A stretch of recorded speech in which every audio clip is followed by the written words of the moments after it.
परमात्मने नमः.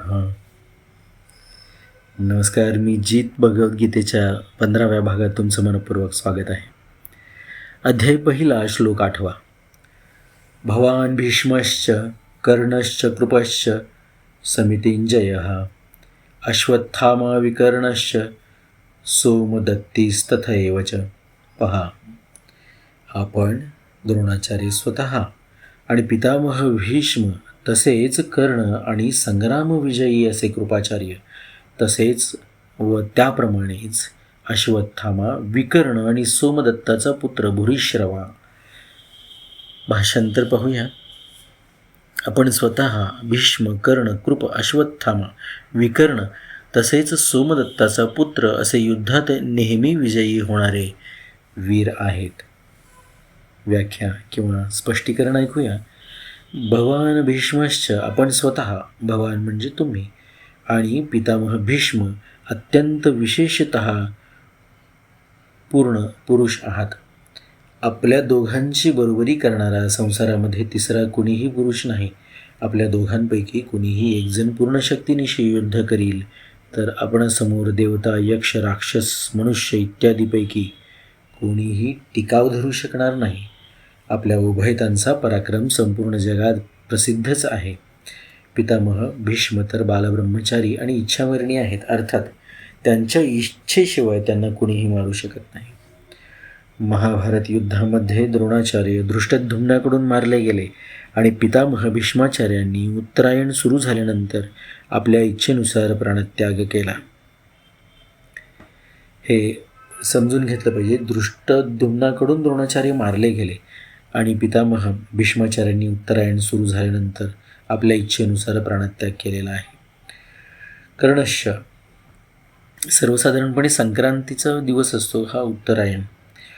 कर्णश्च, कर्ण तर अत्यंत शूरवीर आहे. मला तर असा विश्वास आहे की तो एकटाच संपूर्ण पांडव सेनेवर विजय मिळवेल. त्यांच्यासमोर अर्जुनाचे काही चालत नाही असा शूरवीर कर्ण आमच्या बाजूला आहे. महाभारताच्या युद्धामध्ये कर्ण अर्जुनाकडून मारला गेला. कृपश्च समितिंजयः, या ठिकाणी कृपाचार्यांची तर गोष्ट काय सांगावी, ते तर चिरंजीव आहेत म्हणून सांगतात. पहा, 8 चिरंजीवांचं शास्त्रामध्ये वर्णन केलेलं आहे. अश्वत्थामा बलिर्व्यासो हनुमांश्च विभीषणः कृपः परशुरामश्च सप्तैते चिरंजीविनः सप्तैतान् समरे नित्यं मार्कण्डेयम् अष्टमाम् जेवेद्वर्षशतं सोऽपि सर्वव्याधी विवर्जितः. पहा, अश्वत्थामा, बली, वेदव्यास, हनुमान, विभीषण, कृपाचार्य, परशुराम आणि मार्कंडेय हे 8 चिरंजीवी आहेत असं शास्त्रात लिहिलेलं आहे. पहा, आणि ते काय म्हणतात, जीवेद्वर्षशतं, 100 वर्ष कुठल्याही व्याधीशिवाय हे जिवंत राहिले. ते समजून घेण्यासारखं आहे चिरंजीवी या शब्दाचा अर्थ. तर असं हे कृपाचार्य, ते आमचे परमहितचिंतक असून संपूर्ण पांडव सैन्यावर विजय प्राप्त करू शकतात.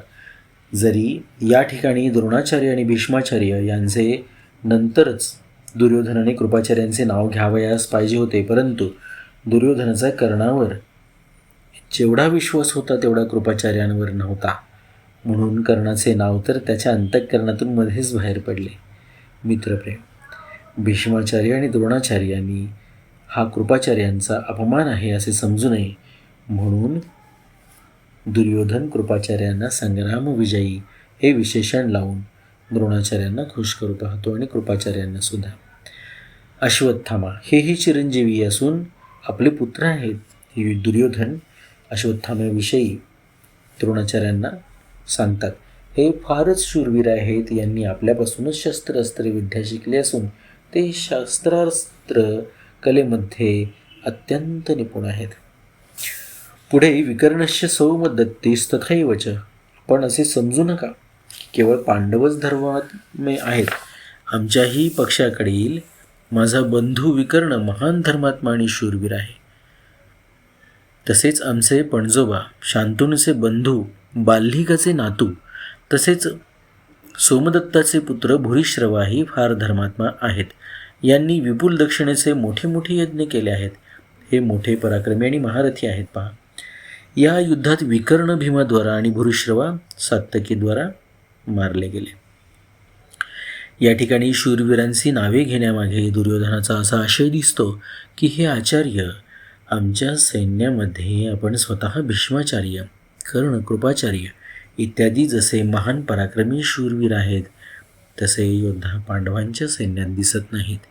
आमच्या सैन्यामध्ये कृपाचार्य आणि अश्वत्थामा हे दोघेजण चिरंजीवी आहेत, परंतु पांडवांच्या सैन्यामध्ये असा एकही चिरंजीवी नाही.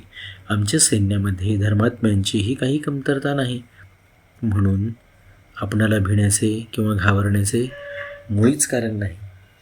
या ठिकाणी या योद्ध्यांची नावे आणि त्यांचं वर्णन करत असताना अर्थातच भय या दुर्योधनाच्या मनामध्ये निर्माण झालेला आहे हे दिसून येतं. जेव्हा मनुष्य बडाया मारत असतो, आपल्याकडे असे आहेत, तसे आहेत, हे आहे, ते आहे, या पद्धतीने तो आपल्या शक्तीचं आपल्या वाचेनी सामर्थ्यन वर्णन करत असतो आणि समर्थन पण करत असतो. तर अशा प्रसंगी आपल्याला सर्वसाधारण असा अनुभव असतो की ती व्यक्ती भीतीने स्वतःची समजूत काढण्यासाठी आपण जिंकू अशी आशा आपल्या स्वतःच्या मनामध्ये निर्माण करण्यासाठी अशा प्रकारची वचनं बोलत असते. पुढच्या भागाकडे आपण वळूया. ओम परमात्मने नमः.